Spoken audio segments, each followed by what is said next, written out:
દેશભરમાં ભારે વિવાદ જગાવનાર નીટ પેપર લીક કેસને લઈને આજે સંસદ ભવન ખાતે બપોરે 1 વાગે સંસદીય સમિતિની એક અત્યંત મહત્વપૂર્ણ બેઠક યોજાવા જઈ રહી છે। આ હાઈ પ્રોફાઇલ મીટિંગમાં નેશનલ ટેસ્ટિંગ એજન્સી એનટીએના ડાયરેક્ટર જનરલ અને કેન્દ્રીય શિક્ષણ સચિવને ખાસ હાજર રહેવા માટે ફરમાન જારી કરવામાં આવ્યું છે।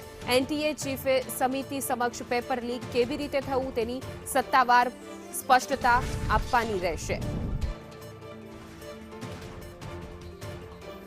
વધુ વિગતો સાથે हमारा संवाददाता अजय यादव जोड़ाई गया है।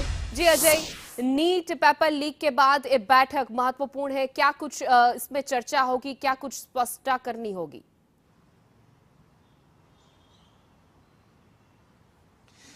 देखिए, निश्चित तौर पे संसद की जो अस्थायी समिति है इसने जो नीट पेपर लीक है उसको लेकर के कड़ा रुख अपनाया है। इसके पहले ही जो एनटीए डीजी है उनको नोटिस भेज करके तलब किया गया था कि आखिर इस पूरे स्कैम के पीछे, या कह सकते हैं कि जो लीक के पीछे असली वजह क्या है, आप लोगों की तरफ से क्या गलतियां की गई, आप लोगों की तरफ से क्या स्टेप उठाए गए, अभी तक इस पूरे मामले में क्या कुछ किया गया है, ये तमाम सारी जानकारी देने के लिए कहा गया। और साथ ही साथ उच्च शिक्षा विभाग के जो सचिव हैं शिक्षा मंत्रालय में, उनको भी जो संसद की अस्थायी समिति है उसकी तरफ से तलब किया गया है। तो आज 1 बजे जो पार्लियामेंट की एनेक्सी है उसमें ये बैठक होनी है। और खास करके अगर बात करें कि अभी तक क्या कुछ कार्रवाइयां की गई है, तो अभी तक लोगों ने ये देखा कि इस मामले की जो जांच है वो सीबीआई को सौंप दी गई है।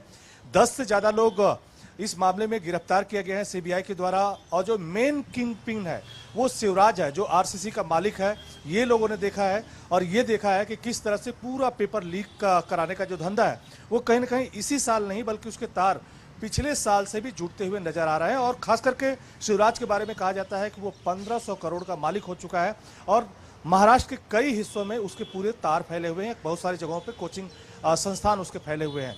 लेकिन बाकी के लोगों की अगर बात करें तो दिल्ली, गुड़गांव से लेकर के जो राजस्थान है वहां तक पूरे तार फैले हुए हैं। और पहले में ये पाया गया कि एक यश यादव नाम का शख्स गुरुग्राम का था, जो कि खुद मेडिकल की पढ़ाई कर रहा है। उसने सबसे पहले जयपुर में 3 भाइयों को ये जो पेपर था वो भेजा था। लेकिन ये पेपर पूरा लीक कैसे हुआ, तो यही पाया गया कि जो शिवराज है, जो कि आरसीसी कोचिंग का मालिक है, उसने जो एनटीए है उसके पैनल में, यानी नीट का जो पैनल है उसमें जो प्रोफेसर शामिल है उसके जरिए पूरे पेपर को निकलवाया था।